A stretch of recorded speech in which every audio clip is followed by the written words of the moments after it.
All right, we're now going to go through part F here. It says every Friday, a special delivery to the 5 towns includes fresh seafood. This causes a slight change to activity G, which then cannot start until activity F has been completed. So that's saying that activity F has to be completed before activity G can begin. On the directed graph below, show this change without duplicating any activity. So we need to show that activity F needs to be completed before activity G can begin. So to achieve this, we're going to put in a dummy edge from here to there. Now, very importantly, a dummy edge always must include direction. So you have to put in direction here. This is the direction it's traveling in. It's going from there to there. That's important. Also, you need to do one of two things as well. You either need to write in the word dummy, or you need to say that it has a time of 0. So you need one of these two things, either dummy or 0, to show that. And we'll come back to looking at the examiner's report for this dummy edge as well and have a good talk about it. But for now, let's keep on moving. What effect does the inclusion of the seafood on Fridays have on the usual minimum preparation time for deliveries from the factory to the 5 towns? Now, similar to the previous question we were talking about all the way back here, when we're talking about, what's the effect, we obviously need a full sentence here. We can't just write a single number because it's talking about, what is the effect of the usual minimum preparation time for the deliveries from the 5 factory to the 5 towns. So we need, a bit of something here, a bit of a sentence, a bit of a justification, a bit of an explanation of what is going on here. So don't think that this is just one number because we've got a 1 mark here. That's the same issue we came up with here. Okay, so what is it going to be? Well, we know that the old usual minimum preparation time was, if we come up here, the old one was 26. That was the old one. So we'll come down here now. The old one was 26. So let's just write that there. What's the new one going to be if we've got this dummy edge here? Now, there are quicker ways of going about this, but I'm just going to kind of show you from the get-go, and we'll talk about how we could have done it quicker. So if I do my forward scan here, this is 5, this is 3, 5 plus 8 is 13, 3 plus 9 is 12, 13 is my bigger number. Was that a bit of a waste of time? Probably, because we'd already done this at the very beginning of this question, so we knew that this was true. But if you want to do it again, you could, but you've got to be aware of the time as well. Then we'd go 13 plus 6 is 19. 13 plus 6 is 19. 13 plus 2 is going to be 15. Now, here's the important part. We've got this dummy edge, which is telling us that this 19 plus 0 is going to be 19 here as well. Now I've got 15 and 19. 19 is my bigger number. 19 plus 5 is going to be 24. Now remember, h was 3. 19 plus 3 is 22. 24 is my bigger number. 24 plus 4 is 28. So that means my new minimum prep time is 28. That's my new minimum prep time, 28. Okay, so with that information now, knowing that the minimum prep time is 28, we can immediately say what's happened. We've plussed 2 onto the other one to make it 28. So it's going to take us an extra 2 minutes for this to be done. Now, I want to pause here for a second because something that people got wrong here is thinking that, but does this affect our critical path? And as we read the examiner's report, you'll find that people were a bit shaky on this.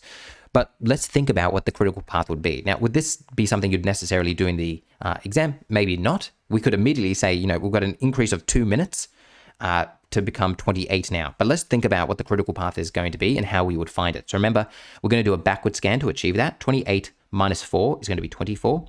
24 minus 3 will be 21. 24 minus 5 will be 19. Now, also remember, you have to do a full backward scan, right? So that means, what's the backward scan from here? Well, it's going to be 19 minus 0 is 19 here. Then I would go, all right, this is my smaller number. 19 minus 6 is 13. 13 minus 8, I have to finish this one as well, don't I? 19 minus 2, 19 minus 2 is going to be 17. Circle the smaller number, so 13. 13 minus 8 is going to be 5. 13 minus 9 is going to be 4. 4 minus 3 will be 1. 5 minus 5 is 0. Remember, you're always starting at a time 0. So now, as we're figuring out what our critical path is going to be, it's going to be 0, 0, 5, 5. Well, let's try that again. 0, 0, 5, 5, 13, 13, 19, 19, 19, 19, 24, 24, all the way to the end. That's my new critical path. So So do you see this critical path is 28? And that's kind of obvious because we got 28 there. So you're going to see why I did that. It's because some people, according to the examiner's report, kind of messed that up. But you actually didn't need to do that. As soon as you figured out, oh, it's 28, you could have said, ready, the critical path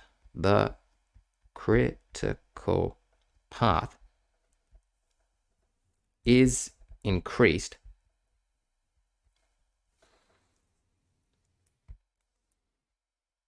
by 2 minutes to become 28 minutes. So the critical path is increased by 2 minutes to become 28 minutes. And now let's look at our examiner's report here and see how we did. Where did I put it? It's over here. So let's go through the dummy edge issue, and we'll also go through II as well. All right, dummy edge. So as you can see, there's our dummy edge. There's their dummy edge. Let's see what they said. They say, the dummy activity needed to indicate that F has become a prerequisite for G. This required an arrow on the line. You had to have an arrow. Then this connection needed to be identified as having a duration of 0 or be labeled as a dummy. So as you can see here, they've just labeled it as a dummy, and that's what we spoke about before. You either have to label it as a dummy or put a 0 there to indicate that this is going to take 0 time here. You also need the arrow there as well. All right, next. The critical path is increased by 2 minutes to become 28 minutes. That's what we said here. The critical path is increased by 2 minutes to become 28 minutes. All right, how did people mess this up? So this is how people mess this up. It says, a number of students incorrectly stated there is no effect since a dummy takes 0 time, while others stated there is no effect since G is not on the critical path. So what people were messing up here is kind of coming back to this one here and going, oh, well, G isn't even a part of my critical path here, so therefore it's not going to have any effect because G isn't a part of the critical path. But that's why I took a bit of extra time here to show you that this is a part of the critical path, because when you go backward scanning now with this dummy edge, you're ending up having to use that. So that's why I took a bit of extra time. We could have answered a bit quicker, but I wanted to show you that reality there. Hopefully you found this video helpful, and I'll see you later.